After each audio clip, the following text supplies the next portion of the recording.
देखो, भगवान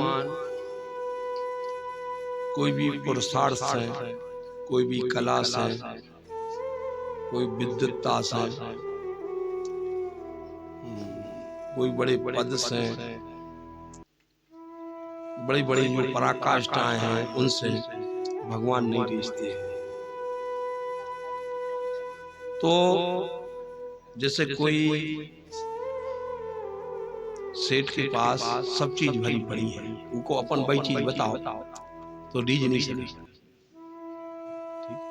जब भगवान से ही हर चीज निकली है, भगवान के द्वारा करोड़ों ब्रह्मांडों की रचना हुई है,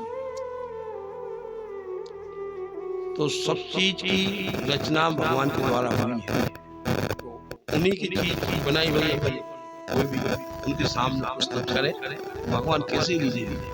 हाँ, केवल भगवान भाव से, प्रेम से, दीनता। जब भगवान की संपूर्ण शरण में हो जाते हैं, भगवान की शरणागति पूर्ण रूप से नहीं, अब आप ही हो, हम कुछ नहीं है, अपना स्वयं का अहम भाव है जो किंचित मात्र नहीं रहता है, तो भगवान की वहां से कृपा होना शुरू हो जाती है। तो गलती कहाँ है? कहीं न कहीं आदमी के अंदर जो अहंकार रूपी अंकुर है वो छुपा हुआ है, वो कहते हमारे ऊपर कृपा ही नहीं हो रही। तो खुद के अंदर देखो झांक के कि कहाँ कमी है, और वो स्वयं में कमी नजर नहीं आती है। जब तक सदगुरु नहीं मिलेंगे, जब तक आपकी कमी बाहर नहीं निकल सकती।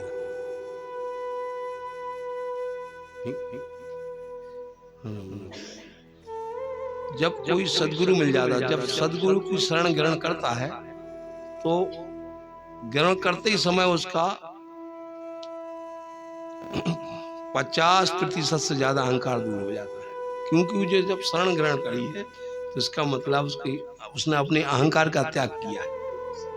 ठीक, जब ही तो समर्पण में आया। इसलिए जो संपूर्ण समर्पणता का भाव है वो सदगुरु के द्वारा ही प्राप्त होगा। अपने द्वारा, अपन के स्वयं के द्वारा जो चेक करते हैं, इससे अपने अंदर कोई कमी महसूस नहीं मालूम पड़ती है।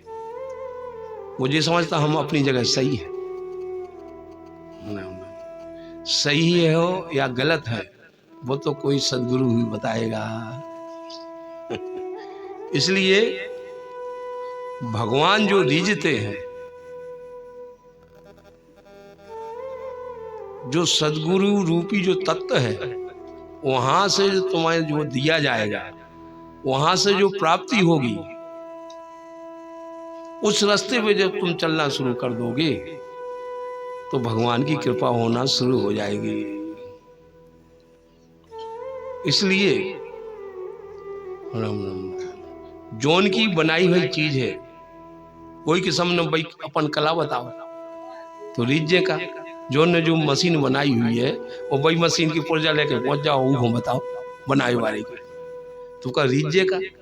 ऐसे संपूर्ण हर चीज में तुम पारंगत हो जाओ, भगवान रीझने वाले नहीं है।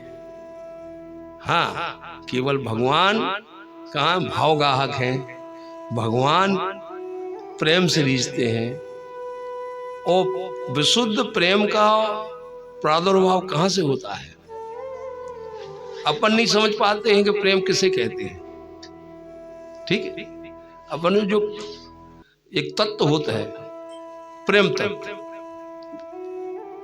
तो प्रेम तत्व की प्राप्ति कहां से होगी? जहां प्रेम तत्व होगा वहां से प्राप्ति होगी। जैसे गंगा जी गोमुख से निकली है तो वहां गंगा जी है, अब तो निकल रही। तो जहां तत्व प्रेम कर मम ऋतुरा, जानत प्रिया एक मन मोरा।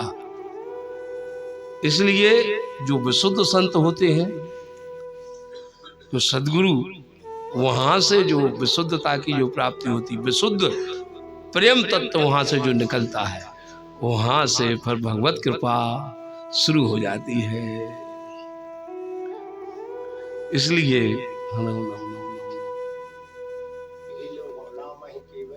हाँ, प्रेम प्यारा, जान लो जाने।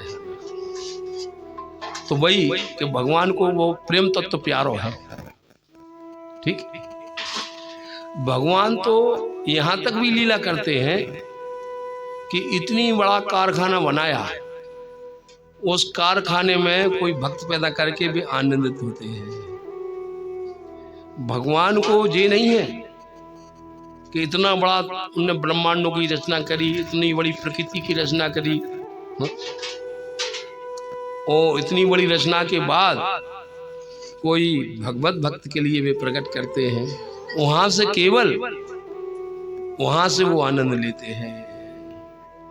तो जो प्रेम तत्व है, तो जो भगवान के अंदर जो जिससे भगवान रीझते हैं, और जिस भगवान को जो वो भोजन है, आनंद रूपी जो भोजन है, वो भक्त के रूप में ही है। उससे ही पेट भरता है भगवान, आनंद से। भगवान स्वयं आनंद सागर है। तो आनंद सागर कहाँ से प्रकट होता है? भक्तों के द्वारा। भगवान तो है ही, लेकिन जो विशुद्ध संत और सद्गुरु के द्वारा जो किसी के लिए वो प्रदान करते हैं, तो वहां से जो प्रेम तत्व की प्राप्ति होती है, तो वहां से भगवत कृपा होना शुरू हो जाती है। तो अपन किसी न किसी कोई माध्यम से भगवान को रिझाना चाहते हैं, कभी यज्ञ के द्वारा, कभी दान के द्वारा, कोई पुण्य के द्वारा, कभी कुआ बावली के द्वारा, कभी धर्मशालाओं के द्वारा, कभी अनुष्ठानों के द्वारा। तो भगवान नहीं रिझेंगे, क्योंकि वो प्रेम तत्व नहीं है। और प्रेम तत्व कहाँ से होगा? भाई सदगुरु की कृपा से। जो विशुद्ध संत होंगे वहां से प्रेम तत्व प्राप्त होगा। बोलो श्री सीताराम नाम महाराज की।